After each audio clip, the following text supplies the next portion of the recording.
Hello everyone. आज मैं तुहाडे नाल थोड़ी डिफरेंट रेसिपी शेयर कर रही हाँ, क्योंकि ज़्यादातर मैं तुहाडे नाल शेयर करदी हाँ हेल्थी स्टफ। अज थोड़ा जिहा फ्राइड तो बनता है। सो अज असीं बनावांगे चीज़ बॉल्स।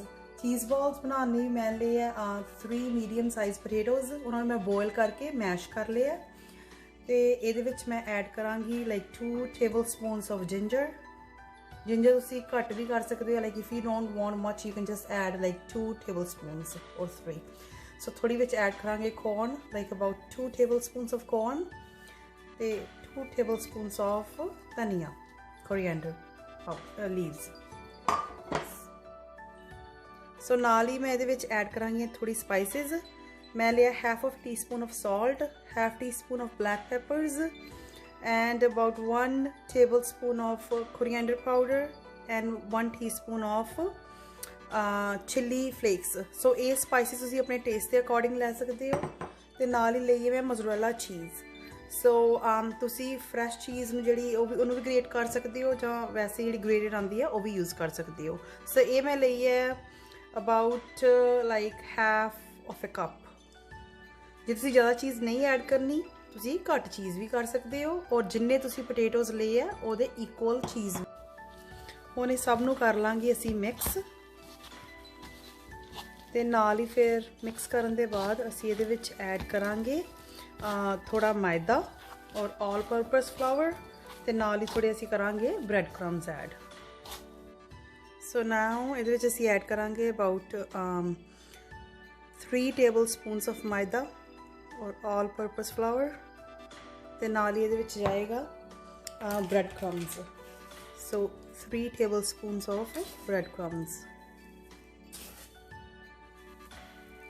इहदे विच कुछ नहीं भी तुहानूं जरूरी नहीं हैगा ऐड करना ही है, पर इहदे नाल थोड़ा जिहा क्रिस्पी बनेगा। सो सारे मिक्सचर नूं हुण असीं एक बारी कर लांगे मिक्स।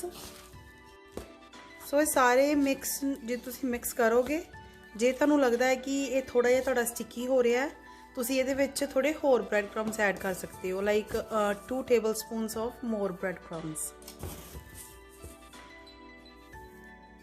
ਸੋ ਹੁਣ ਇਹ ਸਾਰਾ ਮਿਕਸ ਕਰਨ ਤੋਂ ਬਾਅਦ ਯੂ ਹੈਵ 2 ਚੋਇਸਿਸ। ਜਾਂ ਤਾਂ ਤੁਸੀਂ ਚੀਜ਼ ਬਾਲ ਲਾਈਕ ਐਜ਼ ਇਟ ਇਜ਼ ਹੀ ਬਣਾ ਸਕਦੇ ਹੋ, ਥੋੜੇ ਜਿਹੇ ਆਪਣੀ ਪਾਮ ਤੇ ਤੇਲ ਲਗਾ ਕੇ। ਸੋ ਥੋੜਾ ਜਿਹਾ ਇਸ ਤਰ੍ਹਾਂ ਮਿਕਸਚਰ ਲੈ ਕੇ ਉਹਨੂੰ ਰੋਲ ਕਰਕੇ ਤੇ ਉਹਦੀਆਂ ਬੋਲਸ ਬਣਾ ਸਕਦੇ ਹੋ, ਔਰ you can just use the stuffing. तुसी होर इहदे विच चीज़ ऐड कर सकते हो, जिवें मोज़रेला चीज़ ऐड कर सकते हो। मैं तुहानूं ऐड करके दसांगी थोड़ी जी इहदे मिडल दे विच चीज़ इदां ऐड करके ते उहनूं असीं कवर कर देना है ते फिर उहदी बॉल बना लैनी है इदां करके।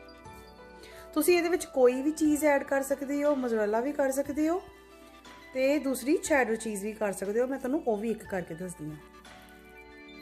ਹੁਣ ਨੈਕਸਟ ਤੁਹਾਨੂੰ ਮੈਂ ਬॉल ਬਣਾ ਕੇ ਦੱਸਾਂਗੀ ਇੱਕ, ਜਿਹਦੇ ਵਿੱਚ ਮੈਂ ਤੁਸੀਂ ਜਿਹੜੀਆਂ ਸਲਾਈਸਿਸ ਆਉਂਦੀਆਂ ਨਾ ਚੈਡਰ ਚੀਜ਼ ਦੀਆਂ, ਤੁਸੀਂ ਆਹੀ ਯੂਜ਼ ਕਰ ਸਕਦੇ ਹੋ, ਲਾਈਕ ਔਰ ਸ਼੍ਰੈਡਡ ਕਰ ਸਕਦੇ ਹੋ, ਯੂਜ਼ ਕੋਈ ਵੀ ਕਰ ਸਕਦੇ ਹੋ।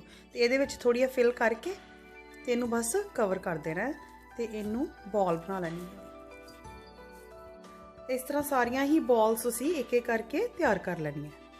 ਹੁਣ ਅਸੀਂ ਇੱਕ ਬਾਉਲ ਲਵਾਂਗੇ, ਉਹਦੇ ਵਿੱਚ ਮੈਂ ਥੋੜਾ ਕਰਾਂਗੀ ਐਡ ਮੈਦਾ, ਆਲ ਪਰਪਸ ਫਲਾਵਰ। ਇਹ ਤਕਰੀਬਨ ਤੁਸੀਂ 1 ਕੱਪ ਲੈ ਸਕਦੇ ਹੋ। ਸੋ ਇਹਦੀ ਕੋਈ ਇੰਨੀ ਮੈਜ਼ਰਮੈਂਟ ਦੀ ਕੋਈ ਜ਼ਿਆਦਾ ਗੱਲ ਨਹੀਂ ਹੈਗੀ, ਜਿੰਨਾ ਮਰਜ਼ੀ ਲੈ ਸਕਦੇ ਹੋ। ਸੋ 1 ਕੱਪ। ਸੋ ਇਹਦੇ ਵਿੱਚ ਮੈਂ ਥੋੜਾ ਥੋੜਾ ਕਰਕੇ ਪਾਣੀ ਮਿਕਸ ਕਰਾਂਗੀ। ਸੋ ਇਹਨੂੰ ਅਸੀਂ ਬਹੁਤ ਜ਼ਿਆਦਾ ਪਤਲਾ ਨਹੀਂ ਕਰਨਾ।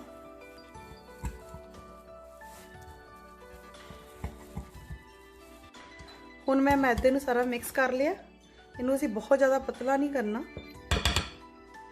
ਤੁਹਾਨੂੰ ਦੱਸਦੀ ਕਿ ਇਹਦੀ ਕਿੱਦਾਂ ਦੀ ਕੰਸਿਸਟੈਂਸੀ ਹੋਣੀ ਚਾਹੀਦੀ ਹੈ, ਤਕਰੀਬਨ ਇਸ ਤਰ੍ਹਾਂ ਦੀ। ਸੋ ਇਹਦੇ ਵਿੱਚ ਜਿਹੜੀਆਂ ਬਣਾਈਆਂ ਹੋਈਆਂ ਚੀਜ਼ ਬॉल्स ਨੇ ਉਹਨਾਂ ਨੂੰ ਮੈਂ ਡਿਪ ਕਰ ਲੈਣਾ ਇੱਕ ਇੱਕ ਕਰਕੇ, ਤੇ ਬਾਅਦ ਵਿੱਚ ਇਹਨੂੰ ਡਿਪ ਕਰਾਂਗੀ ਮੈਂ ਬ੍ਰੈਡ ਕ੍ਰਮਸ ਦੇ ਵਿੱਚ। ਸੋ ਇਹ ਜਿਹੜੀਆਂ ਸਾਰੀਆਂ ਅਸੀਂ ਇੱਕ ਇੱਕ ਕਰਕੇ ਚੀਜ਼ ਬॉल्स ਤਿਆਰ ਕਰ ਲਾਂਗੇ। ਉਸ ਤੋਂ ਬਾਅਦ ਅਸੀਂ ਜਿਹੜਾ ਬਣਾਇਆ ਹੋਇਆ ਮਿਕਸਚਰ ਹੈ ਮੈਦੇ ਤੇ ਵਾਟਰ ਦਾ, ਉਹਦੇ ਵਿੱਚ ਚੀਜ਼ ਬॉल ਨੂੰ ਡਿਪ ਕਰਕੇ ਤੇ ਨਾਲ ਇਹਨੂੰ ਬ੍ਰੈਡ ਕ੍ਰਮਸ ਦੇ ਵਿੱਚ ਰੋਲ ਕਰ ਲਾਂਗੇ ਇੱਕ ਵਾਰੀ। ਇੱਦਾਂ ਇੱਕ ਵਾਰੀ ਡਿਪ ਕਰ ਲਾਂਗੇ ਬ੍ਰੈਡ ਕ੍ਰਮਸ ਦੇ ਵਿੱਚ। ਇਸ ਤਰ੍ਹਾਂ ਕਰਕੇ ਅਸੀਂ ਸਾਰੀਆਂ ਹੀ ਆਪਣੀਆਂ ਬਣਾਈਆਂ ਹੋਈਆਂ ਚੀਜ਼ ਬॉल ਨੂੰ ਕਰ ਲਾਂਗੇ। ਪਰ ਇਹ ਪ੍ਰੋਸੈਸ ਤਾਂ ਹੈ ਜੇ ਤੁਸੀਂ ਫਿਲਿੰਗ ਕਰਨੀ ਹੈ ਵਿੱਚ ਚੀਜ਼ ਦੀ, ਜੇ ਤੁਸੀਂ ਬਣਾਏ ਹੋਏ ਮਿਕਸਚਰ ਦੇ ਵਿੱਚ ਚੀਜ਼ ਦੀ ਫਿਲਿੰਗ ਨਹੀਂ ਕਰਦੇ, you can just fry as it is. ਤੁਹਾਨੂੰ ਫਿਰ ਇਹ ਪ੍ਰੋਸੈਸ ਨੂੰ ਕਰਨ ਦੀ ਲੋੜ ਨਹੀਂ ਹੈਗੀ। ਇਹ ਤਾਂ ਹੈ ਜੇ ਤੁਸੀਂ ਬਣਾਈ ਹੋਈ ਟਿੱਕੀਆਂ ਦੇ ਵਿੱਚ ਫਿਰ ਇੱਕ ਵਾਰੀ ਚੀਜ਼ ਬਾਲ ਚੀਜ਼ ਦੀ ਮਿਕਸ ਕਰਦੇ ਹੋ। ਸੋ ਇਹ ਚੀਜ਼ ਬਾਲ ਨੂੰ ਇਸ ਤਰ੍ਹਾਂ ਬਣਾ ਕੇ ਨਾ ਫਰਾਈ ਕਰਨ ਤੋਂ ਪਹਿਲਾਂ ਤੁਸੀਂ ਇਹਨਾਂ ਨੂੰ ਸਟੋਰ ਵੀ ਕਰ ਸਕਦੇ ਹੋ, ਲਾਈਕ ਫॉर 2-3 ਡੇਜ਼ ਜਾਂ ਵੀਕ ਵਾਸਤੇ ਵੀ ਸਟੋਰ ਕਰ ਸਕਦੇ ਹੋ, ਜਾਂ ਵੈਸੇ ਵੀ ਬਣਾ ਕੇ ਤੁਸੀਂ 1 ਘੰਟੇ ਵਾਸਤੇ ਜਾਂ ਹਾਫ ਐਨ ਆਵਰ ਵਾਸਤੇ ਇਹਨਾਂ ਨੂੰ ਫਰੀਜ਼ ਵੀ ਕਰ ਸਕਦੇ ਹੋ। ਸੋ ਫਰੀਜ਼ ਕਰਨ ਦੇ ਬਾਅਦ ਤੇ ਇਹ ਫਰਾਈ ਕਰਨੀਆਂ ਵੀ ਬਹੁਤ ਈਜ਼ੀ ਹੋ ਜਾਣਗੀਆਂ। ਸੋ ਹੁਣ ਜਦੋਂ ਸਾਡਾ ਆਇਲ ਥੋੜਾ ਹੌਟ ਹੋ ਗਿਆ, ਅਸੀਂ ਬਹੁਤ ਜ਼ਿਆਦਾ ਇਹਨੂੰ ਗਰਮ ਨਹੀਂ ਕਰਨਾ, ਮੀਡੀਅਮ ਹੌਟ ਹੀ ਕਰਨਾ ਹੈ। ਸੋ ਇੱਕ ਇੱਕ ਕਰਕੇ ਅਸੀਂ ਆਪਣੀਆਂ ਚੀਜ਼ ਬਾਲਸ ਇਹਦੇ ਵਿੱਚ ਪਾ ਦਾਂਗੇ। ਅਸੀਂ ਓਵਰ ਕਰਾਊਡ ਨਹੀਂ ਕਰਨਾ, ਥੋੜੀ ਥੋੜੀ ਸਪੇਸ ਰੱਖ ਕੇ ਅਸੀਂ ਇਹਨੂੰ ਪਾਵਾਂਗੇ, ਬਹੁਤ ਜ਼ਿਆਦਾ ਨਹੀਂ ਪਾਣਾ। ਸੋ ਤੁਸੀਂ ਦੇਖ ਸਕਦੇ ਤੁਹਾਡੇ ਪੈਨ 'ਚ ਕਿੰਨੀ ਸਪੇਸ ਹੈ। ਸੋ ਤੁਸੀਂ ਐਡ ਕਰ ਸਕਦੇ ਹੋ ਇੱਕ ਟਾਈਮ ਤੇ 3 ਜਾਂ 4 ਜਾਂ 5-6 ਐਡ ਕਰ ਸਕਦੇ ਹੋ, ਡਿਪੈਂਡਿੰਗ ਔਨ ਕਿੰਨੀ ਸਪੇਸ ਹੈ ਤੁਹਾਡੇ ਪੈਨ ਦੇ ਵਿੱਚ।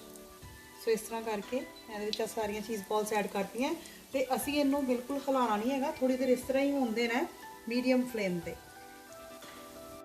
ਹੁਣ ਤੁਸੀਂ ਦੇਖ ਸਕਦੇ ਹੋ ਕਿ ਸਾਨੂੰ ਨੀਚੇ ਥੋੜੇ ਬਰਾਊਨਿਸ਼ ਹੋ ਗਈਆਂ ਨੇ, ਨਜ਼ਰ ਆ ਰਹੀਆਂ ਨੇ। ਸੋ ਅਸੀਂ ਇਹਨਾਂ ਨੂੰ ਕਰ ਦਾਂਗੇ ਟਰਨ ਦੂਜੀ ਸਾਈਡ ਇਹਦੀ, ਸਭ ਨੂੰ ਵੀ ਇਸ ਤਰ੍ਹਾਂ ਅਸੀਂ ਟਰਨ ਕਰ ਦਾਂਗੇ ਤੇ ਦੂਜੀ ਸਾਈਡ ਵੀ ਕੁੱਕ ਹੋਣ ਦੇਵਾਂਗੇ। ਸੋ ਜਸਟ ਮੇਕ ਸ਼ੋਰ ਜਿਹੜਾ ਤੁਹਾਡੀ ਫਲੇਮ ਹੈ ਉਹ ਮੀਡੀਅਮ ਹੀ ਰਹੇ। ਜੇ ਤੁਸੀਂ ਜ਼ਿਆਦਾ ਹਾਈ ਤੇ ਕਰਕੇ ਇਹਨਾਂ ਨੂੰ ਕੁੱਕ ਕਰੋਗੇ ਨਾ, ਉਹ ਅੰਦਰੋਂ ਕੁੱਕ ਨਹੀਂ ਹੋਣਗੀਆਂ, ਚੀਜ਼ ਕੁੱਕ ਨਹੀਂ ਹੋਏਗੀ। ਸੋ ਇਸ ਤਰ੍ਹਾਂ ਅਸੀਂ ਇਹਨਾਂ ਨੂੰ ਟਰਨ ਕਰਕੇ ਫਿਰ 1 ਮਿੰਟ ਤੱਕ ਇਸ ਤਰ੍ਹਾਂ ਹੀ ਕੁੱਕ ਕਰਾਂਗੇ। ਬਸ ਇਸ ਤਰ੍ਹਾਂ ਇਹਨਾਂ ਨੂੰ 1-2 ਵਾਰ ਫਲਿਪ ਕਰਨ ਦੇ ਬਾਅਦ ਲਾਈਕ ਤਕਰੀਬਨ 3-4 ਮਿੰਟ ਦਿੱਤੇ ਇਹਨਾਂ ਨੂੰ ਮੈਂ ਕੁੱਕ ਹੋਣ ਤੇ। ਹੁਣ ਇਹ ਸਾਡੀਆਂ ਹੋ ਗਈਆਂ ਨੇ ਰੈਡੀ। ਇਹਨਾਂ ਨੂੰ ਮੈਂ ਬਾਹਰ ਕਿਸੇ ਵੀ ਪਲੇਟ ਵਿੱਚ ਕੱਢ ਲਾਂਗੀ। ਆ ਦੇਖੋ, ਇੱਕ ਤੁਹਾਨੂੰ ਮੈਂ ਇਹਦੇ ਵਿੱਚੋਂ ਦਿਖਾਨੀ ਹੈ ਕਿ ਇਨਸਾਈਡ ਲੁੱਕ ਇਹਦੀ, ਲੁੱਕ ਐਟ ਦਿਸ, ਕਿੰਨੀਆਂ ਚੀਜ਼ੀ ਬਣੀਆਂ ਨੇ ਆ ਚੀਜ਼ ਬਾਲਸ ਤੇ ਬਹੁਤ ਹੀ ਸਵਾਦ ਹੈ ਵੈਨ ਯੂ ਈਟ ਇਟ। ਚਲੋ ਸਾਡੀਆਂ ਚੀਜ਼ ਬਾਲਸ ਹੋ ਗਈਆਂ ਨੇ ਤਿਆਰ। ਐਂਡ ਮੈਂ ਤੁਹਾਨੂੰ ਇਹਦੀ ਕਲੋਜ਼ਰ ਲੁੱਕ ਦਿਖਾਨੀ ਆ। ਇਹ ਬਹੁਤ ਹੀ ਕ੍ਰਿਸਪੀ ਬਣੀਆਂ ਨੇ, ਤੁਸੀਂ ਇਹਦੀ ਨੋਇਜ਼ ਤੋਂ ਦੇਖ ਸਕਦੇ ਹੋ। ਸੋ ਪਲੀਜ਼ ਇਹਨਾਂ ਨੂੰ ਟਰਾਈ ਜ਼ਰੂਰ ਕਰਿਓ ਬਣਾਉਣ ਦੀ, ਤੁਹਾਨੂੰ ਬਹੁਤ ਹੀ ਪਸੰਦ ਆਏਗੀ, ਇਹ ਮੈਂ ਗਾਰੰਟੀ ਲੈਂਦੀ ਆ। ਤੇ ਬੱਚਿਆਂ ਨੂੰ ਤੇ ਖਾਸ ਕਰਕੇ ਬਹੁਤ ਹੀ ਇਹ ਡਿਸ਼ ਪਸੰਦ ਆਉਂਦੀ ਹੈ। ਸੋ ਪਲੀਜ਼ ਜ਼ਰੂਰ ਬਣਾਓ, ਟਰਾਈ ਕਰੋ ਐਂਡ ਮੈਨੂੰ ਦੱਸੋ ਵੀਡੀਓ ਨੂੰ ਲਾਈਕ ਕਰਕੇ ਕਿ ਤੁਸੀਂ ਕਿੰਨੀ ਇਹ ਰੈਸਪੀ ਪਸੰਦ ਕੀਤੀ ਹੈ। ਸੋ ਪਲੀਜ਼ ਵੀਡੀਓ ਨੂੰ ਸ਼ੇਅਰ ਕਰਨਾ, ਚੈਨਲ ਨੂੰ ਸਬਸਕ੍ਰਾਈਬ ਕਰਨਾ ਨਾ ਭੁੱਲਿਓ। ਤੁਹਾਨੂੰ ਹਮੇਸ਼ਾ ਜਦੋਂ ਥੰਬਸ ਅਪ ਦਾ ਸਾਈਨ ਆਉਂਦਾ ਹੈ, ਪਲੀਜ਼ ਉਹਨੂੰ ਕਲਿੱਕ ਕਰੋ ਤੇ ਵੀਡੀਓ ਨੂੰ ਲਾਈਕ ਕਰੋ। ਸੀ ਯੂ ਸੂਨ।